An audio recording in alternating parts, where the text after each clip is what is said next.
Dio Gesù, saluto nel nome del Signore. Je vous salue au nom de Jésus. Avant toute chose, je veux dire merci à Jésus de me trouver ici ce matin. Parce qu'à un moment, je croyais que j'allais plus revenir. Tellement c'était dur pour moi. Et merci à l'Église aussi, parce que les prières, ça fait beaucoup dans une vie. Et ça m'a beaucoup aidé. À travers vos prières, Seigneur, il m'a béni. Amen. Il y a 15 jours de ça, je suis rentrée à l'hôpital parce que j'avais des fortes douleurs. Des douleurs qui m'empêchaient de respirer, de parler, de réfléchir. Et j'ai été pendant une semaine comme ça. On m'a rentrée aux urgences et on m'a pas dit pourquoi. On m'a dit, madame, on vous monte en chambre parce que votre bilan n'est pas bon. Mais on ne m'a pas dit quel bilan, qu'est-ce que c'était pas.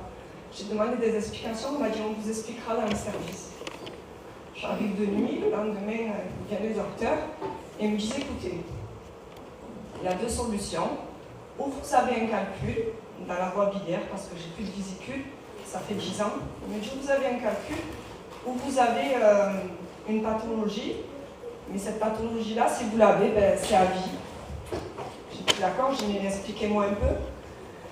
Et il me dit, ben, écoutez, vous avez, si vous voulez, pour que vous compreniez mieux, la bouche de la voie biliaire qui fait des siennes parce que vous avez plus de vésicule, ça s'appelle le sphincter. Et ce sphincter-là, ben, il ne veut pas s'ouvrir. Le problème, c'est que ça laisse passer la bile. Et vous, votre bile, elle ne s'écoule plus. Et c'est pour ça que vous êtes en crise comme ça. Ou c'est ça, ou c'est le calcul. Mais si c'est ça, ça va être ça à vie. Vous aurez un traitement. Mais ça va être très dur à porter parce qu'il y a un régime alimentaire et tout ce qu'il faut derrière. Enfin, c'est compliqué.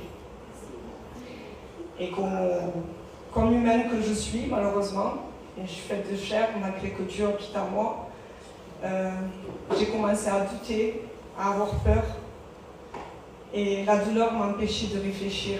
Mais vraiment, c'était horrible. À tel point que j'ai appelé Pépé un soir, quand j'étais à l'hôpital, quand ça faisait presque une semaine. Et j'ai dit, Pépé, j'en peux plus. S'il te plaît, présente-moi à l'église parce que j'y arrive plus.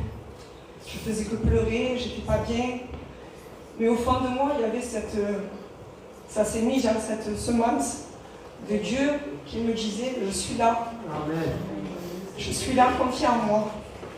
Alors malgré que j'arrivais plus, parce que j'arrivais plus, c'était tellement, la douleur elle était là constamment, tous les jours, à toutes les heures, on me droguait de cachet, et j'avais l'impression que ça allait jamais passer. Je me suis dit, Seigneur, dans un élan d'espoir, je me suis dit, Seigneur, et de foi, je me suis dit, Seigneur, je te laisse tout entre tes mains. Amen.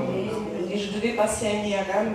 Ils m'ont fait attendre 15 jours. Et cette IRM, je l'ai passé avant-hier soir. Et moi, je suis une personne qui est très nerveuse et qui a très peu de patience, mais avec les choses de Dieu, j'essaie de m'efforcer. Alors j'arrive à cette IRM. Il m'avait préparé un peu pour que je sois calme et tout. Et le monsieur de l'IRM était très gentil. Il me dit, écoutez, vous fermez les yeux. Vous rentrez dans l'IRM, quand on arrive au bout, il y a le trou derrière, il y aura votre mari, et il pourra être avec vous. Mais avec tout l'amour que je porte à mon mari, c'était pas mon mari dont j'avais besoin à ce moment-là, c'était de Dieu. Amen. J'étais vraiment pas tranquille, j'avais peur de m'affoler dedans, d'être mal.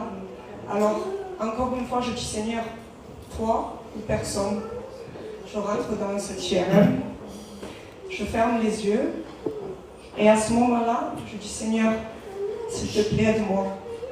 Et à ce moment-là, j'entends, je peux tout par Dieu qui me fortifie. Amen. Et tout le long, ça a duré peut-être 25 minutes. Ça a été ça tout le long. Et j'avais une poire dans la main pour appuyer, pour sortir. Et je dis Seigneur, j'en pleurais pas parce que tu es là, tu me fortifies. Amen. Et dans l'autre main, Dieu me dit à un moment dans ma tête, tu as vu cette main qui est seule, que tu crois qui est seule, je la tiens ta main. Alléluia. Je suis avec toi. Amen. Et j'avais peur parce que l'exulté me faisait très très peur. Et hier matin, l'interne vient et me dit, Madame Assimi, c'est bien parce que vous avez été courageuse. Et dans ma tête, je me disais, si tu savais si c'était pas pour mon Dieu, c'est pas moi qui est courageuse. Et là, il me dit, écoutez, Je pense que c'est un calcul. Il faudra certainement les résultats lundi par les professeurs, mais pour moi c'est un calcul. Je ne pense pas que ce soit le sphincter de Dieu. Je remercie mon Dieu parce que je lui avais mis au Seigneur dans mes prières. Seigneur, je ne sais pas si je tiendrai si j'ai cette maladie parce que je ne me vois pas avancer, je ne voyais pas arriver avec ça. Je trouvais la charge trop lourde et il est dit dans la parole de Dieu que Dieu ne te donne pas une charge que tu ne peux pas supporter. Alors, je remercie le Seigneur.